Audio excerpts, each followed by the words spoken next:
100+ mile bike trip sound like fun to you? Well, it certainly may to some people, but for some tri-state teenagers, the trip through California's Death Valley was a labor of love.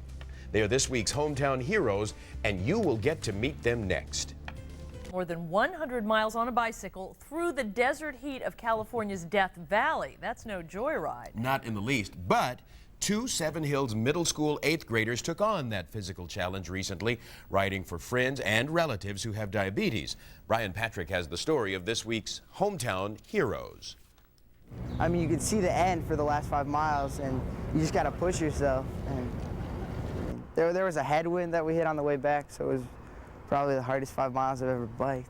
Death Valley sure fit the challenging physical environment in addition to a difficult 105-mile bicycle ride.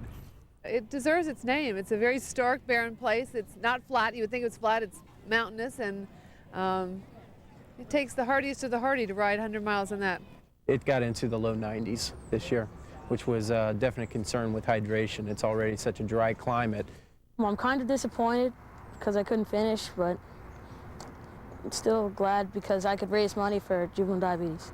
And I also had a godfather who still has diabetes. For Peter to be able to do it for me and for Clay doing it for his godfather and just both of them doing, I mean, there's so many other people that they don't know that have it that they're helping also, and I just think that's great.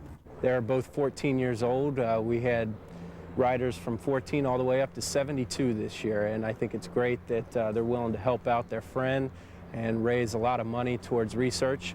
Everyone together raised about $750,000 for juvenile diabetes research. With all the research that's being done, with all the money that's being raised, that by the time I'm out of college, there should be a good enough cure that they should be able to use it for everybody. On behalf of 9 News and the Ohio Lottery, it's my pleasure to honor Peter Carr and Clay Jamison as this week's hometown heroes. Congratulations, gentlemen.